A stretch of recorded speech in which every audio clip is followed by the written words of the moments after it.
Bismillahirrahmanirrahim. Assalamualaikum warahmatullahi wabarakatuh. Salam buat mahasiswa semuanya. Pada pertemuan kali ini, Ibu akan membahas mengenai peran tenaga perawat dalam penanggulangan bencana.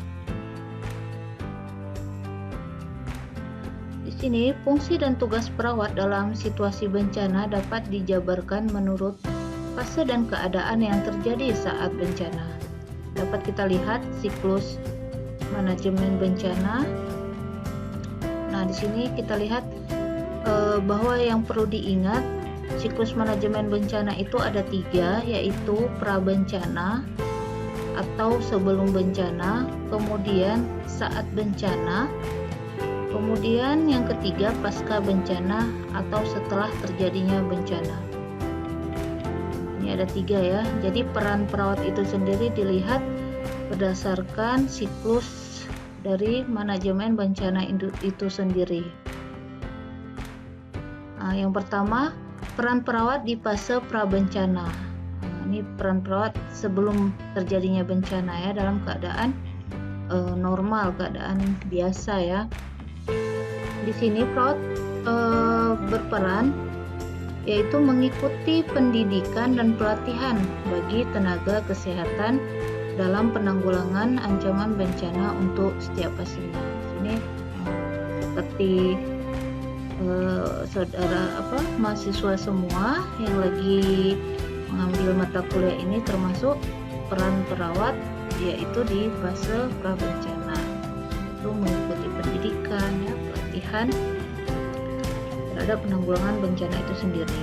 Kemudian yang B, perawat ikut terlibat dalam berbagai dinas pemerintahan. Di sini bersama-sama dinas pemerintahan atau organisasi lingkungan, Palang Merah Nasional maupun lembaga-lembaga kemasyarakatan, yaitu dalam memberikan penyuluhan dan simulasi persiapan menghadapi ancaman bencana kepada masyarakat. Nah, di sini bukan saja kepada masyarakat itu sendiri, tetapi bagaimana keterlibatan perawat itu, misalnya di kampus ya, melakukan simulasi kampus aman bencana, itu langsung dipraktikkan, disimulasikan. Nah, itu peran perawat di fase prabencana. Kemudian C, perawat terlibat dalam program promosi kesehatan untuk meningkatkan kesiapan masyarakat dalam menghadapi bencana. Di sini contohnya meliputi misalnya usaha pertolongan diri pada masyarakat itu sendiri, misalnya pelatihan pertolongan pertama pada keluarga, bagaimana menolong anggota keluarga jika terjadinya bencana. Kemudian contoh lain, misalnya pembekalan informasi tentang bagaimana menyimpan dan membawa persediaan makanan dan penggunaan air yang aman jika terjadi bencana. Kemudian perawat juga dapat memberikan beberapa alamat ya, alamat penting, nomor-nomor kontak person yang harus dicatat ya. Di sini mahasiswa juga dalam mengambil mata kuliah ini wajib ya mencari nomor-nomor nomor-nomor yang bisa membantu pada saat terjadinya bencana. Misalnya nomor ambulan, kemudian nomor IGD, nomor pemadam kebakaran, atau nomor dinas kesehatan, atau misalnya nomor Badan Penanggulangan Bencana. Kemudian, perawat juga memberikan informasi tempat-tempat alternatif penampungan ataupun posko-posko yang bisa digunakan pada saat terjadinya bencana, titik kumpul seperti itu.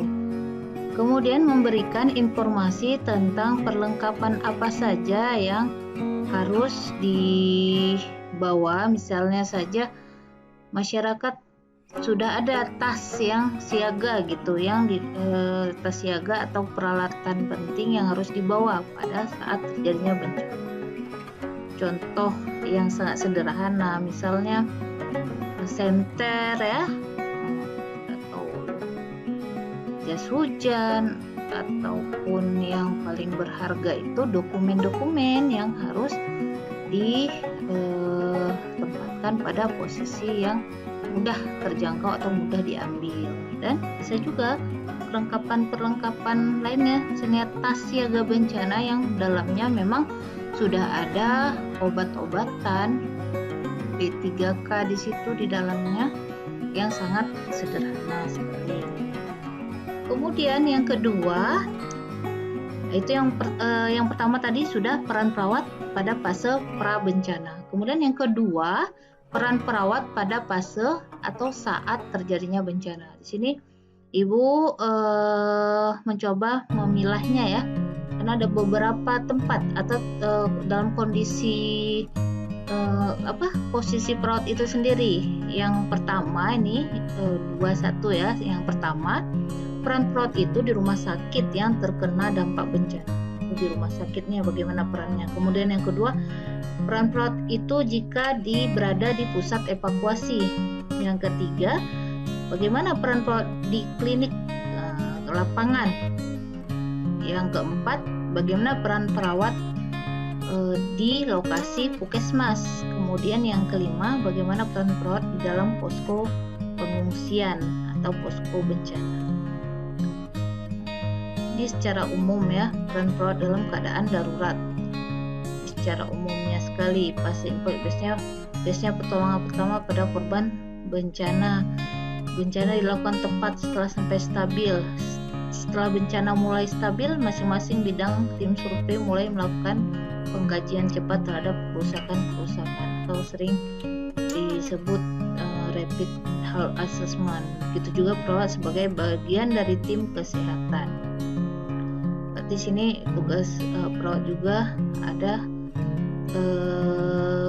mengkaji ya secara cepat terhadap terjadinya bencana tersebut. Nah, ini penjelasan yang dari poin di atas tadi, yaitu yang pertama, pada saat bencana itu peran perawat jika kondisinya perawat itu berada di rumah sakit yang terkena dampak bencana.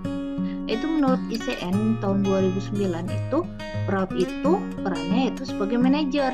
Dia mempunyai tugas lain, yaitu mengelola pelayanan IGD itu sendiri, mengelola fasilitasnya, peralatan, obat-obatan, mengelola administrasinya, keuangan di UGD, serta melaksanakan pengendalian mutu dari pelayanan kegawat daruratan itu sendiri, dan melakukan koordinasi dengan unit rumah sakit lain, misalnya rumah sakit yang merujuk, seperti itu. Kemudian di rumah sakit juga peran perawat pada saat bencana itu sebagai leadership, memiliki tugas untuk mengelola atau mengatur tenaga medis yang ada di bawahnya, di mana tenaga keperawatan baik non medis juga. Misalnya contohnya membagi jadwal dinas. Kemudian yang C sebagai pemberi asuhan keperawatan, itu yang sudah sebagai tugas dari perawat ya. Perawat harus melakukan pelayanan siaga bencana dan memilah masalah fisik dan psikologis yang terjadi pada pasien. Itu biasanya lebih ke arah tindakan triase. Pilah yang mana didahulukan, yang cepat ya. Nanti itu kita masuk di pembahasan berikutnya ya tentang triase. Baik, kemudian yang kedua, pada saat bencana itu peran perawat di pusat evakuasi. Di sini perannya yaitu sebagai koordinator. Perawat juga berwenang untuk mengkoordinir sumber dayanya, baik dari semua tenaga kesehatan, peralatan, evakuasi, sampai dengan bahan logistik. Bahan-bahan logistik kesehatan, itu alat-alat, obat-obatan, serta mengkoordinir daerah yang menjadi tempat evakuasinya. Jadi yang paling pertama itu sebagai koordinator, perawat koordinator ya di pusat evakuasi. Kemudian yang B, sebagai pelaksana evakuasi. Peran perawat sini yaitu harus melakukan transportasi pasien, untuk memindahkan pasien, kemudian menstabilisasi pasien, mana mungkin trauma yang sangat ini ya, trauma yang yang dialami oleh pasien itu kemudian stabilisasikan sehingga perawat itu dapat merujuk pasien ke bagian yang lebih tinggi ya, merujuk dan membantu penyediaan fasilitas seperti air bersih, sanitasi di daerah bencana. Kemudian yang ketiga, peran perawat di klinik lapangan atau mobile clinic.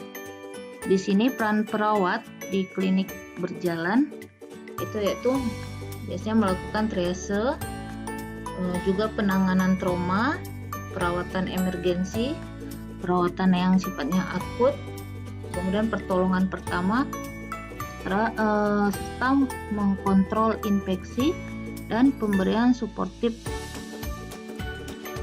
ya. Kemudian yang keempat, peran perawat di puskesmas. Di sini peran perawat di puskesmas saat terjadi bencana adalah melakukan perawatan pasien ringan di rawat jalannya ya.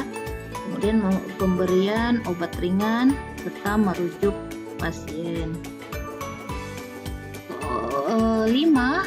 Peran perawat di dalam posko pengungsian dan posko bencana. Sini perannya yaitu memfasilitasi jadwal kunjungan konsultasi medis ya, jika terjadi di satu posko itu ada pasien yang luka-luka, itu kita memfasilitasi jadwal kunjungannya dan cek kesehatan sehari-harinya. Kemudian tetap menyusun rencana prioritas asuhan keperawatan, kemudian merencanakan dan memfasilitasi transfer pasien yang memerlukan penanganan kesehatan di rumah sakit.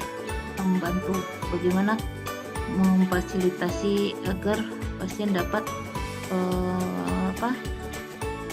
merujuk pasien ya ke rumah sakit. Kemudian mengevaluasi kebutuhan kesehatan hariannya, memeriksa dan mengatur persediaan obat, makanan, kemudian makanan yang khusus bayi, peralatan kesehatan, kemudian membantu penanganan dan penempatan pasien dengan penyakit yang menular maupun kondisi kejiwaan labil hingga biasanya nih ya, kalau yang sudah trauma itu bisa saja membahayakan dirinya sendiri ataupun lingkungan yang ada di sekitarnya.